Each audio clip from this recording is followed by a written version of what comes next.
প্রিয় দর্শক, কেমন আছেন সবাই? আশা করি সবাই ভালো আছেন।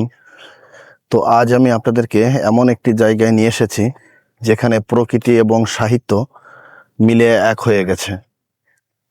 বাংলাদেশের কথা সাহিত্যিক হুমায়ুন আহমেদের অত্যন্ত প্রিয় এবং নিজের হাতে তৈরি করা নুহাশ পল্লী।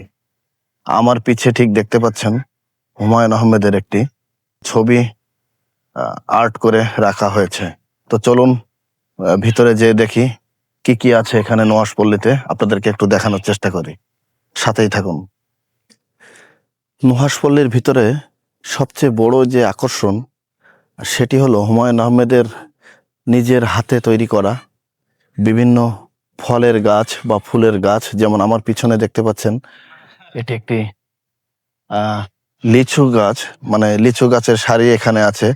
পাশাপাশি ঠিক আমার এই পাশটাতে দেখতে পাচ্ছেন একটি কাঁঠাল গাছ আছে, বা ঠিক তার পাশেই আছে আম গাছ। তো প্রায় 40 বিঘা জমির উপরে আর কি এই নুহাশ পল্লীটি অবস্থিত।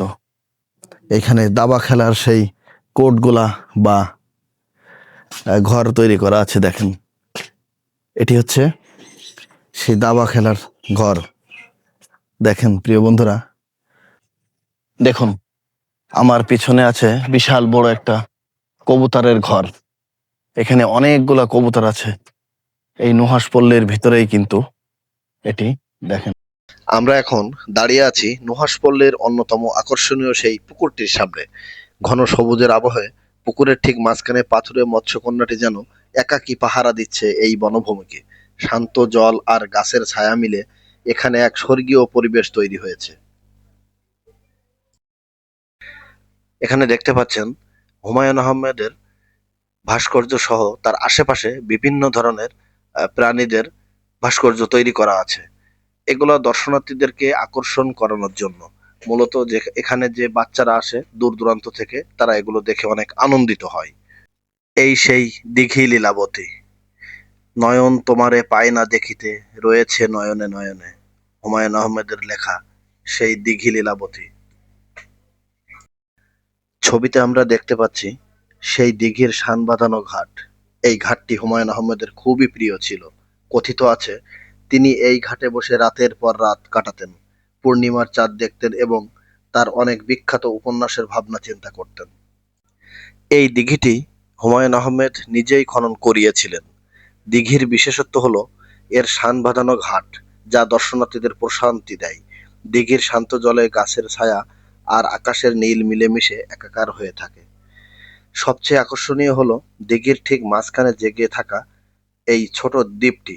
এটি কোনো প্রাকৃতিক দ্বীপ নয়, বরং হুমায়ুন আহমেদের কল্পনা থেকে তৈরি এক কৃত্রিম ভূখণ্ড। নুহাশ পল্লীর ভেতর দিয়ে সবুজ পথ ধরে হাঁটতে হাঁটতে হঠাৎ করেই চোখে পড়ে এক মমতাময় দৃশ্যের দিকে। বড় বড় পাম গাছ আর বনের মাঝখানে দাঁড়িয়ে আছে একটি ধবধবে সাদা ভাস্কর্য। এক মা তার সন্তানের হাত ধরে আছেন। হুমায়ুন আহমেদ তার গল্পে এবং উপন্যাসে প্রায়শই মা এবং সন্তানের সম্পর্কের গভীরতা ফুটিয়ে তুলেছেন। এই ভাস্কর্যটি যেন তার সেই ভাবনাগুলোরই এক পাথুরে রূপ। মা সন্তানের হাত ধরে আছে। এই দৃশ্যটি দর্শনার্থীদের মনে এক অদ্ভুত প্রশান্তি এবং ভালোবাসার জন্ম দেয়। বিখ্যাত কথা সাহিত্যিক হুমায়ুন আহমেদ স্যারের সেই এটি সেই জায়গা, এটি সেই সমাধি যেখানে ওনাকে চিরনিদ্রায় শায়িত করা আছে। দেখুন ঠিক আমার পিছনে এই যে সমাধিটা দেখা যাচ্ছে, দেখেন এই সেই নুহাশ পল্লী যেখানেই তাকে শায়িত করে রাখা হয়েছে। দেখুন আমি একটু দূর থেকে আপনাদেরকে দেখানোর চেষ্টা করি। দেখেন ওনার সমাধির সামনে রয়েছে বড় একটি লিচু গাছ।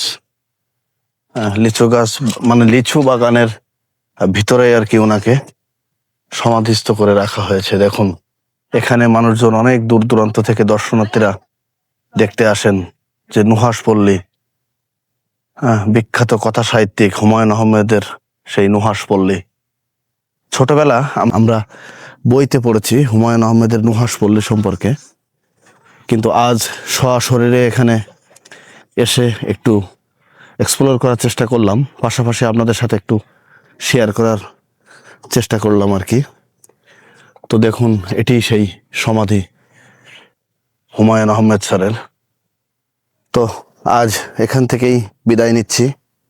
ভালো থাকবেন সবাই, যে যেখানেই আছেন। সবাইকে অনেক অনেক ধন্যবাদ।